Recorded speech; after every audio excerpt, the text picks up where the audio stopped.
sobre testosterona e emagrecimento, tá? O que é o mais chama atenção, né? Acho que o básico que você tem que saber sobre testosterona é que ela é um hormônio que se comporta em uma curvinha U. Quer dizer o seguinte, quando você tem ele demais, você tem o mesmo problema quando você tem ele de menos. Então, isso vem de encontro a um tipo de cultura que durante aconteceu há muito tempo, onde alguns profissionais, eles davam a entender que se você tivesse uma testosterona mais baixa, era seguro, ou às vezes era até saudável, o que não é verdade. A gente teve um pesquisador que estudou isso em 2007, um cara chamado André Tchernov, e ele foi uma das primeiras pessoas que mostrou essa curva em U, mas ele mostrou que é a faixa ideal de testosterona, onde ela faz o melhor bem-estar para o indivíduo, que seria alguma coisa entre 600 e 750 nanogramas por decilitro. Quando você passa desse número, você começa a perder eficiência, e até você chegar nesse número, você ainda não tem eficiência total. Eu vou fazer uma comparação que talvez poucos de vocês entendam, que está relacionado com carro, e é uma coisa que a galera que gosta de carro já viu aquelas curvas de potência de carro. Então, põe o carro numa máquina chamada dinamômetro, acelera o carro e fica vendo a potência. E isso dá uma curva de potência, né? Então, quanto esse carro tem de potência para cada regime de rotação? 2.000, 3.000, 4.000. Em geral, um carro de rua, né, normal, nosso, ele vai entregar o máximo da potência ao redor dos 5.000 giros, né? Que não é um carro de corrida, então é melhor que ele entregue logo essa potência. E quando você passa desses 5.000 giros, você aumenta o giro do motor, mas a potência cai. A testosterona é mais ou menos assim. Ela é pouca, ela não tem eficiência, ela é demais, ela perde a eficiência que ela tinha ganho ao redor de 600, 700 nanogramas por decilitro. Só que quando você tem uma testosterona muito baixa ou muito alta, ou seja, abaixo de 240, na verdade abaixo de 288, e acima de 940, você tem os mesmos problemas. Alterações de coagulação com tendência à trombose. Piora do perfil lipídico, ou seja, o colesterol fica bagunçado. Aumento de gordura abdominal e dorsal. E se você tem baixa testosterona, principalmente abdominal. Se você tem alta testosterona, principalmente dorsal, tá? Dorsal com flanco.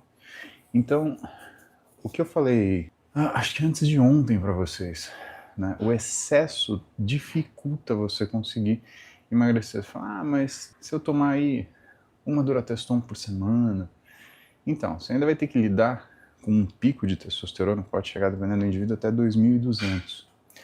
Isso quer dizer que, durante os primeiros dias que você está sob a ação desse Durateston, e pelo menos os primeiros 3, 4 dias, você está com ele tão suprafisiológico que o estímulo que você vai ter é para engordar. E aí você vai ter, dependendo do seu regime de uso, né, são 7 dias, são 10 dias, são 15 dias, você vai ter um tempo pequeno para tá com ela normal e trabalhar com ela normal. Até porque se você dá, por exemplo, 15 dias, o que acontece? Pro finalzinho desse período, a testosterona já está baixa demais. E aí você começa a ganhar gordura de novo. Então você tem que imaginar que quando você faz uma injeção de testosterona, cipionato, enantato ou Durateston, que é um blend, e até a Nebido, né, a Ormus, né, ela tem um pouco esse perfil nas primeiras semanas, tá? Mas você vai ser mais fácil ganhar gordura no começo e no final do intervalo que você está usando. Por isso que eu falei para vocês que dificulta um pouco você secar. Ah, mas o fisiculturista, tá bom. Vamos falar do fisiculturista. O fisiculturista, ele não cai na mesma situação que as pessoas que não praticam fisiculturismo. Por quê? Ele faz dieta restritiva, ele faz 2 horas de aeróbio por dia, ele treina 1h30, 2 por dia, ele dorme 9 a 10 horas por dia, e você não faz nada disso. Então não adianta querer comparar a dose. Não adianta você querer olhar, o fulano de tal falou que ele faz um ciclo assim. Então, mas o que mais que ele faz? Comparando com o carro de novo, é a mesma coisa que você colocar um motor de 650 cavalos num Chevette. Você tem que ter toda uma estrutura que recebe aquele motor e que consegue frear, e que consegue fazer curva, e que consegue acelerar sem perder a estabilidade e que consegue, por exemplo, transmitir a força do motor para o eixo de roda. Senão, não adianta. E ontem eu estava falando com um amigo meu, Felipe Grise, e ele trabalha há anos com corrida. E ele, mas assim, põe 20 anos aí na conta. E o Felipe falou assim, Paulo, você sabe quanto menos o cara dirige, mais potência ele precisa? Eu falei, puta, é verdade. Por exemplo, quando a gente está numa pista, não ganha o carro mais rápido da reta, ganha o cara que passa mais rápido na curva. Por isso que o controle de você vencer uma corrida é justamente o controle das velocidades mínimas. E as velocidades mínimas acontecem onde? Nas curvas. Então, de fato, né, eu acho que isso vale muito para a testosterona também. Quanto mais você não sabe o que você está fazendo, mais você precisa de esteroide, mais você precisa de droga. E é aí que a coisa encrenca. Por quê? Porque você vai ter colateral. Porque você pode ter adverso, você está mais um pezinho no adverso. Então não adianta a gente ignorar a quantidade de gente que tem passado mal com esteroide, tem tido efeito colateral com esteroide. E falar assim, ah não, isso é normal, isso é do game. Me fala outro esporte que isso acontece.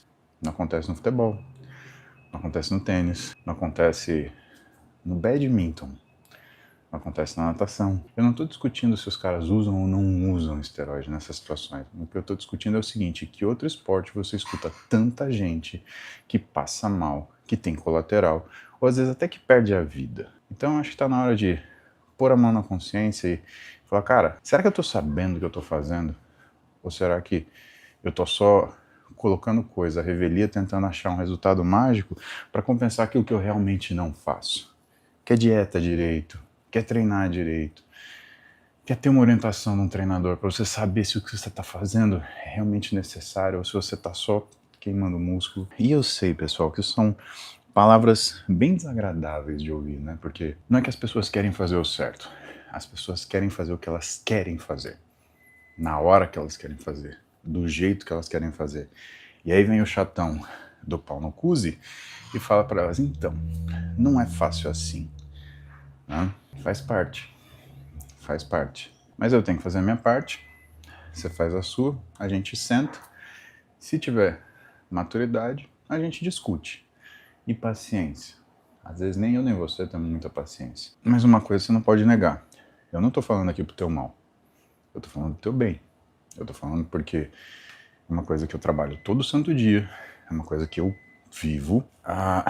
Tanto do ponto de vista de profissão quanto de experiência pessoal. Eu amo fisiculturismo, pessoal. Fisiculturismo mudou minha vida. Fisiculturismo mudou não o físico que eu tenho, mas mudou a pessoa que eu sou. Porque sempre que eu ia desistir de alguma coisa que eu queria muito, eu falava, cara, aguenta mais uma.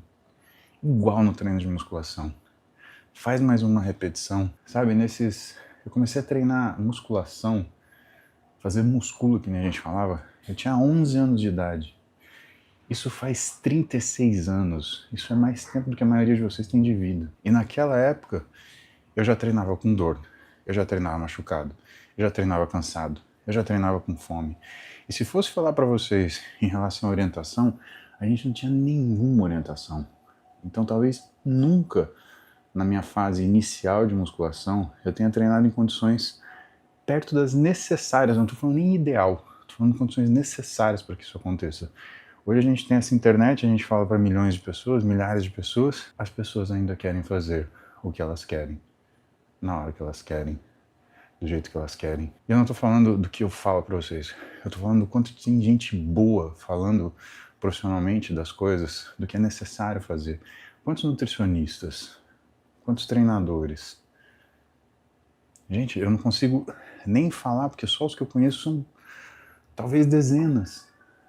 Sabe? E no entanto, por mais que todos tenham a chance de já começar em situação ideal, preferem fazer o que eles querem, do jeito que eles querem, na hora que eles querem. E aí fica tentando buscar justificativa e argumento para fazer o que eles querem, do jeito que eles querem, na hora que eles querem. Mas o físico revela, né? Não adianta comer escondido se aparece aquela pelanca ali na área do muffin. Não adianta fazer o post do tá pago, mas na hora, teu braço parece um graveto de uma floresta no outono. Então, a vida é simples. A questão é, você tem coragem de fazer o que precisa e manter-se fazendo o que precisa. Uma das coisas que eu pondero sobre isso que eu acabei de falar para vocês é que excesso de motivação também é ruim. Ontem eu dei uma aula pro Inades e eu falei que eu ia fazer bike hoje de manhã.